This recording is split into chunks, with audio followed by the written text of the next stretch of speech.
Et la situation dans le détroit d'Ormuz, elle sera au cœur d'une visioconférence demain, vendredi. Elle sera coprésidée par Emmanuel Macron et le Premier ministre britannique Keir Starmer. Il y aura, selon l'Élysée, une trentaine de participants. On va en parler avec notre invité Paul Vallet, historien, politologue et chercheur associé au Centre de sécurité politique de Genève. Paul Vallet, bonsoir. Merci beaucoup d'être avec nous sur France Bonsoir. 24. L'idée de cette visioconférence, c'est de mettre en place une mission de sécurisation sur le détroit d'Ormuz quand les conditions le permettront, mais pour l'instant, ça n'est pas le cas. C'est surtout une manière pour Paris et Londres de ne pas rester passifs dans ce conflit. Oui, effectivement, on voit que Paris et Londres ne sont d'ailleurs pas disons les seuls acteurs, puisqu'on voit que ça implique vraiment un grand nombre de pays, hein, une trentaine qui viennent de tous horizons. Mais c'est vrai que, disons, du point de vue politique, diplomatique, et puis en termes d'image, Paris et Londres ont beaucoup souffert de ces accusations qui étaient formulées notamment par Donald Trump, de manquer d'initiative ou de ne pas être, disons, à la manœuvre quand est survenu ce qui était, disons, un aléa de la guerre déclenchée par Donald Trump, c'est-à-dire le blocage du détroit d'Ormuz. Et ça a obligé évidemment ces deux pays à rechercher évidemment certains moyens d'agir, mais disons dans les limites que vous indiquez, c'est-à-dire qu'une opération navale essentiellement, mais bon, avec probablement une composante aérienne également, qui servirait à ouvrir et à sécuriser la navigation dans ce détroit qui est un des grands passages maritimes au monde, est extrêmement compliqué et ne peut pas se faire tant qu'il y a une situation conflictuelle en cours. Et les États-Unis, ils sont les grands absents de cette conférence qui va se tenir demain. Les relations, vous l'avez évoqué, elles ne sont pas au beau fixe depuis le début de ce conflit entre Paris, Oui. Londres et Washington. Mais ça paraît quand même compliqué sur le terrain de sécuriser le détroit d'Ormuz sans l'aval des Américains. Bien entendu, mais d'ailleurs, le paradoxe de cette situation, c'est que le conflit a été engagé par les États-Unis avec un certain nombre de moyens sur place, mais comme on l'a vu avec le déroulement des opérations, finalement des moyens qui ne sont pas révélés adéquats par rapport aux problèmes de la mission.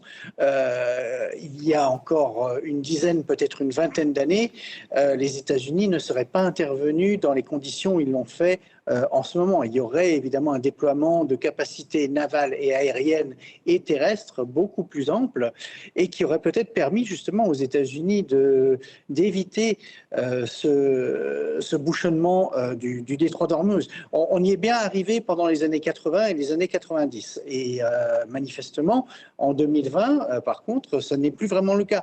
D'où la nécessité finalement de faire appel à d'autres pays et à leurs moyens navals pour sécuriser ce détroit. Mais bon, c'est vrai qu'il est normal finalement que ça ne soit pas juste effectivement les parties belligérantes dans ce conflit qui soient à la manœuvre, parce qu'on le voit, le détroit d'Ormuz est beaucoup trop important pour, bien sûr, toute la région et bien sûr des tas de pays dans le monde, pour que ça ne soit pas une question qui ne soit pas traitée justement par une coalition. Notamment la Chine, parce que la Chine, elle importait avant la guerre 80% de son pétrole de Téhéran. Et pareil, s'il y a des opérations de sécurisation à l'avenir de ce détroit, on a du mal à imaginer que la Chine n'en fasse pas partie. Alors, c'est possible, mais bon, il faut bien sûr savoir que les moyens de la force navale de l'armée populaire de libération dans cette région, paradoxalement, par rapport justement à l'importance d'Ormuz, comme vous le signalez pour l'économie chinoise, ils ne sont pas si développés que ça. Donc, il faudrait encore que la Chine accepte, disons, de mettre davantage de moyens dans la région. Et ça, évidemment, c'est un équilibre à négocier avec des autres puissances riveraines. Bien sûr, l'Inde ne verra pas forcément d'un très bon œil davantage de marine chinoise dans ces eaux, ni même d'autres pays. Alors, évidemment, ça va être un exercice compliqué. Il faudra que cette force de sécurisation soit un petit peu multinationale.